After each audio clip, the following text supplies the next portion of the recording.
Bismillahirrahmanirrahim. Assalamualaikum warahmatullahi wabarakatuh. Rabbi shrah li sadri wa yassir li amri wahlul 'uqdatam min lisani yafqahu qawli.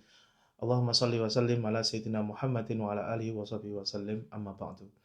Eh, Jika teman-teman semuanya ditanya tentang definisi, apa itu Islam? Bagaimana teman-teman semuanya akan menjawab definisi ini?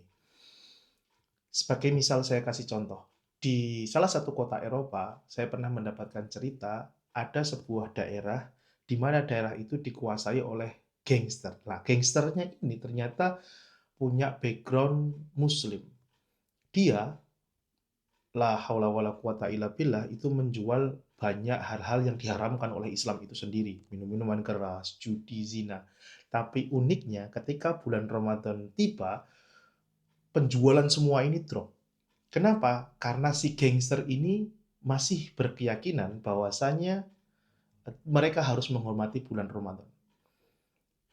Maka pertanyaan kemudian, menurut Anda, orang ini Islam atau bukan? Muslim atau bukan? Ketika saya tanya, apa itu Islam? Bolehkah saya menjawab, Islam itu seperti mereka ini loh. Boleh tidak seperti itu? Atau dalam konteks yang lain, ada Republik Islam Iran, ada Republik Islam Pakistan, ada Saudi Arabia yang menggunakan Islam sebagai undang-undang mereka. Apakah kita bisa mengatakan Islam itu adalah Saudi, yang dipraktekkan di negara Saudi, Islam itu yang dipraktekkan di Iran? Boleh nggak kita mengatakan seperti itu? Tentu saja ini akan menjadi masalah. Kalau Anda sudah terlahir sebagai seorang Islam, sebagai seorang Muslim, tentu Anda sudah tahu bahwasannya Islam itu artinya berserah diri. Secara istilah nanti Islam adalah agama yang diturunkan Allah Subhanahu wa taala kepada para nabinya, termasuk kepada nabi terakhir yaitu Nabi Muhammad SAW, dan yang menjadikan Al-Qur'an dan sunnah Nabi Muhammad SAW sebagai pedoman hidup. Nah, masalahnya adalah pengertian ini sendiri itu pengertian yang dibuat oleh seorang ulama. Pengertian ini sendiri, mohon maaf, dalam ranah akademik bukanlah pengertian yang dibuat oleh Nabi Muhammad SAW sendiri, tapi dibuat oleh mayoritas ulama, terus kemudian di-approve dan disetujui oleh kalangan umat muslim. Saya ajak teman-teman semuanya untuk bersilaturahim, mempura-purakan diri, berpura-pura Anda sekarang sedang berada di tahun 100 sampai 200 Hijriah. Setelah Nabi Muhammad SAW wafat tentunya. Ketika Nabi Muhammad masih hidup dan para khalifah masih hidup, mendefinisikan apa itu Islam itu mudah. Ya, Islam itu tinggal mengikuti Nabi. Islam itu tinggal mengikuti para khalifah. Tapi setelah para khalifah ini meninggal, dan polemik di antara umat Islam begitu banyak, peperangan, sentuhan dengan budaya asing, budaya Persia, budaya Romawi, dan lain sebagainya begitu banyak, maka mendefinisikan Islam itu menjadi hal yang begitu rumit. Kita sekarang mengambil begitu saja, percaya begitu saja, doktrin bahwasanya Islam itu disandarkan kepada Al-Quran dan kepada sunnah Nabi Muhammad SAW. Tapi jika Anda hidup di tahun 100 Hijriah ketika itu, Anda dan mungkin saya juga akan termasuk orang-orang yang kebingungan ketika mendefinisikan Islam itu apa sih? Oke, Islam adalah agama Allah Subhanahu wa taala. Mungkin sampai situ gampang. Islam diturunkan kepada Nabi sampai Nabi Muhammad. Di situ mungkin bisa dipahami. Tapi Islam bersumber kepada Quran dan Sunnah, itu perlu kita semua pahami, tidak semua itu sepakat di situ. Tidak semua. Ketika umat muslim mulai bergejolak tahun 100 sampai 200 tahun Hijriah, itu disebut sebagai masa formality, masa pembentukan doktrin keislaman. 200 tahun awal itu masa pembentukan doktrin keislaman yang sekarang kita sebut sebagai ortodoksi. Nah, di masa-masa itu banyak pemikiran yang dia itu berperang untuk mendefinisikan Islam itu sendiri. Ketika mengartikan apa itu Islam, ada yang mengatakan Islam itu yang menjadikan Al-Quran sebagai pedoman hidup.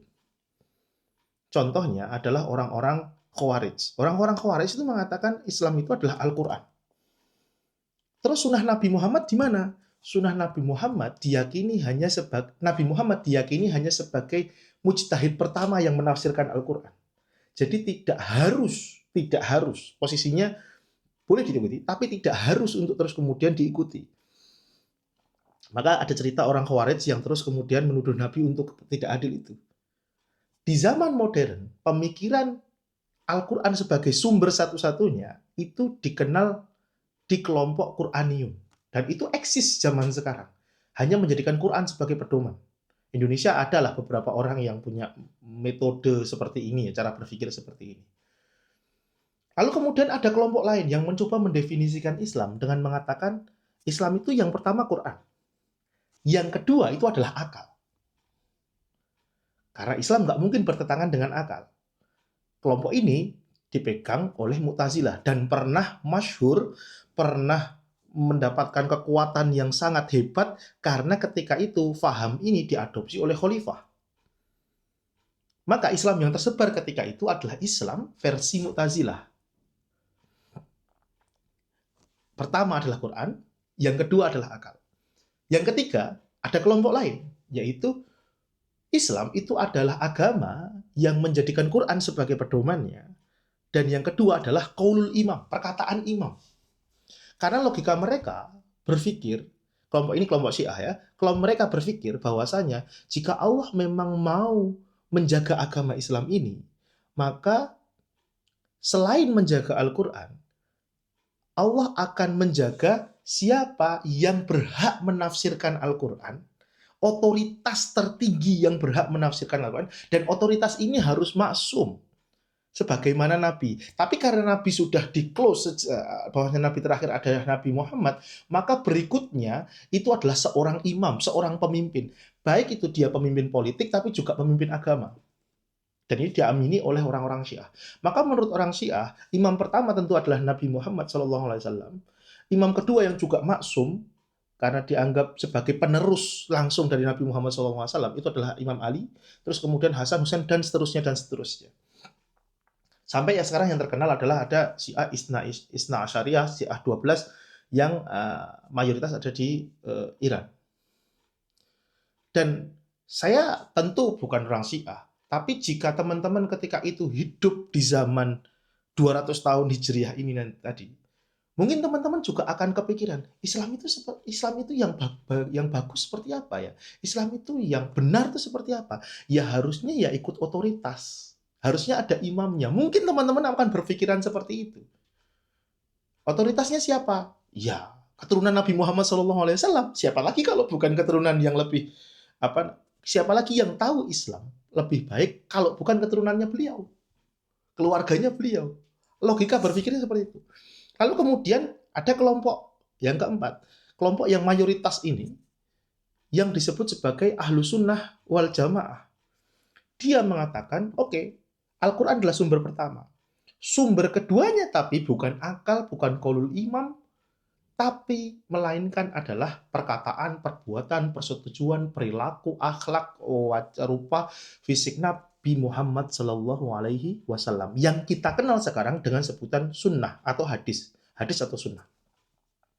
Nah, dalam kondisi itu teman-teman semuanya, maka terbentuklah sebuah kelompok yang kemudian dinamakan Ahlus Sunnah wal Jamaah atau singkatnya disebut Sunni.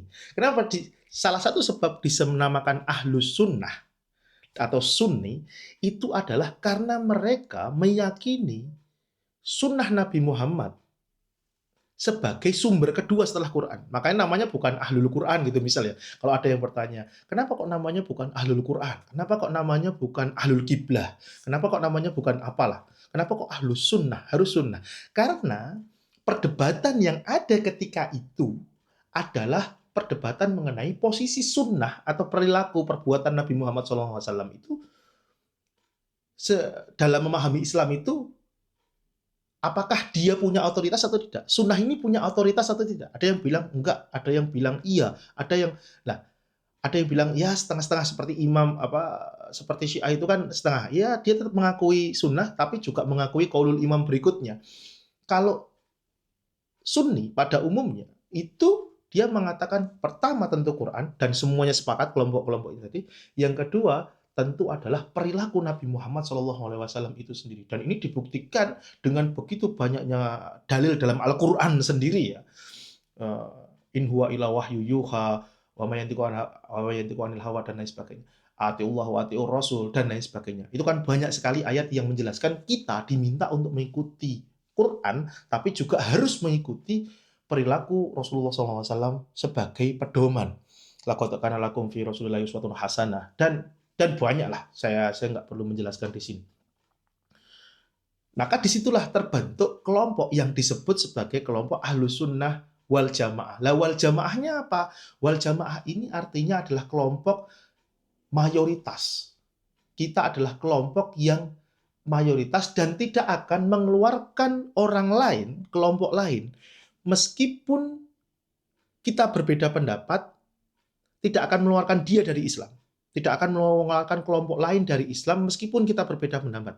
Kecuali pendapat-pendapat itu adalah pendapat yang menyalahi al-ma'lum minaddin bidarurah. Apa-apa yang maklum dari agama.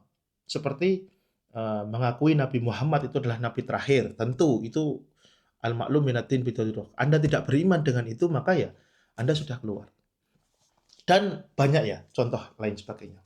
Nah, dari situ teman-teman, kita bisa dikatakan sudah bisa mengatakan, oke, Islam itu adalah yang menjadikan Al-Quran, pedoman utamanya adalah Al-Quran, dan yang kedua adalah sunnah Nabi Muhammad. Nah, baru berikutnya nanti kita akan belajar tentang bagaimana memahami Islam dari Quran dan sunnah Nabi Muhammad itu sendiri. Jadi, kalau Anda debat sama teman-teman Syiah, sama teman-teman Mu'tazilah, sama yang lain sebagainya, samakan dulu frame-nya di sini. Jangan-jangan mereka nggak percaya sunnah. Gitu. Jadi kan nanti akan problem ketika terus kemudian Anda debat sama mereka. Karena Anda percaya sunnah, mereka nggak percaya sunnah sebagai sebuah otoritas. Nah, setelah itu baru kemudian kita bisa memahami Islam setelah tahu, oke, kita sudah menetapkan Al-Quran sebagai pedoman nomor 1, sunnah sebagai pedoman nomor 2. Untuk memahami Islam lebih lanjut, nanti kita akan membaca Al-Quran dan kita juga akan membaca sunnah. Dan nanti kita akan jelaskan di video-video berikutnya. Nah, tapi sebagai pengingat teman-teman, untuk supaya teman-teman dan saya semua menghargai penamaan Islam, apa itu Islam, saya ingin melihat, sebelum saya tutup video ini, ada satu hal yang baru saja kepikiran dari saya, yaitu adalah bagaimana Allah memberikan nama Islam itu benar-benar genius, benar-benar nama yang brilliant, pinter betul, dan masuk akal betul. Kenapa? Islam itu kalau dalam bahasa Indonesia artinya berserah diri. Kalau Anda lihat banyak agama lain, agama itu disematkan kepada seseorang atau disematkan kepada nama tertentu. Seperti misal contoh, Kristen. Saya mohon maaf kalau ada teman non-muslim yang mendengarkan ya. Tapi untuk ini adalah untuk audiens teman-teman muslim. Kristen itu disematkan kepada pengikut Christ, pengikut manusia. Hindu itu dari sungai Indus, kalau seingat saya. Sungai Indus. Jadi atas nama tempat. Kalau Islam, itu adalah satu-satunya agama yang cara berpikirnya seperti ini. Saya memahami diri saya adalah ciptaan Sang Pencipta. Maka ketika saya berislam, saya berserah diri kepada keputusan Sang Pencipta. Itulah kenapa saya memilih sebagai seorang muslim. Karena saya menyerahkan diri saya kepada kehendak Sang Pencipta. Dan itu kan jenius sekali. Karena kalau ngomongin agama yang bagus, agama yang masuk akal, ya harusnya cara berpikirnya memahami, oh saya ini adalah ciptaan. maka tugas saya adalah menyerahkan diri saya kepada Sang Pencipta itu sendiri. Dan di situ saya berikrar sebagai seorang muslim. Yang paling mendekati gelar ini, yang paling mendekati cara penamaan seperti ini sebenarnya adalah Buddha. Buddha itu diambil dari kata yang tercerahkan. Ya tentu saya akan mengatakan tidak masuk akal. Karena bagus. Tentu bagus ya. Oh, kalau sudah sampai makom Buddha, berarti Anda sudah tercerahkan. Tetapi menurut saya, sekali lagi ini subjektif, kita harus paham bahwasanya esensi kita itu apa dulu? Esensi kita itu adalah ciptaan. Kalau Anda punya mobil, menciptakan sebuah mobil, maka tugas dia itu adalah untuk alat transportasi. Mobil yang tidak bisa dijadikan alat transportasi adalah mobil yang rusak. Esensi mobil itu adalah alat transportasi. Esensi saya sebagai seorang manusia itu adalah ciptaan. Dibuat oleh Allah untuk apa? Ya, ngikut kehendak dia. Itulah kenapa, dan orang yang berhasil mengikuti kehendaknya Allah disebut sebagai muslim. Muslim terbaik yang berhasil mengikuti kehendak Allah itu adalah berupa seorang manusia, seorang nabi bernama Nabi Muhammad SAW. Itulah kenapa menurut saya penamaan Islam itu dari awalnya itu jenius sekali, itu hebat sekali. Dan dulu orang Western, orang-orang Barat itu tidak suka dengan penyebutan nama Islam ini. Mereka menyebut kita itu dengan Muhammadism, pengikut Muhammad. Maunya seperti Kristus ya, pengikut Kristus gitu. Atau dalam bahasa Indonesia mungkin Muhammadiyah ya, pengikut Muhammad gitu ya. Tapi orang Islam sendiri nggak mau disebut sebagai pengikutnya Nabi Muhammad. Bukan karena apa-apa ya. Karena Allah mengasihi nama kita itu sebagai seorang Islam yang menyerahkan diri kepada Allah. Kita ikut Nabi Muhammad dalam rangka menyerahkan diri kita untuk ikut kemauan Allah Subhanahu wa taala. Dan nama Muhammadism ini kalau di Western mungkin dulu kita abad 17, abad 18 sempat ramai ya. 19 bahkan masih ramai. Tapi kalau sekarang orang-orang sudah mulai memanggil orang Muslim sendiri sebagai Islam, bukan sebagai pengikut Nabi Muhammad. Maka ya terlepas dari apapun itu, nama penamaan Islam ini menurut saya betul-betul wow, itu jenius sekali, itu keren sekali. Dan disitulah tujuan hidup kita, yaitu untuk menyerahkan diri kita kepada Sang Pencipta kita sendiri, yaitu Allah Subhanahu wa taala. Dan mungkin cukup demikian, dan kita bertemu lagi di video berikutnya. Semoga video ini bermanfaat untuk saya dan untuk teman-teman semuanya. Mohon maaf jika banyak kekurangan dan kekhilafan. Billahi taufiq wal hidayah. Assalamualaikum warahmatullahi wabarakatuh. فيا ذلي ويا خجلي إذا ما قال لي ربي أما استحييته تعصيني ولا تخشى من العتب وتخفي الذنب عن خلقي وتأبى في الهوى قربي فتب مما جنيت عسى تعود إلى رضا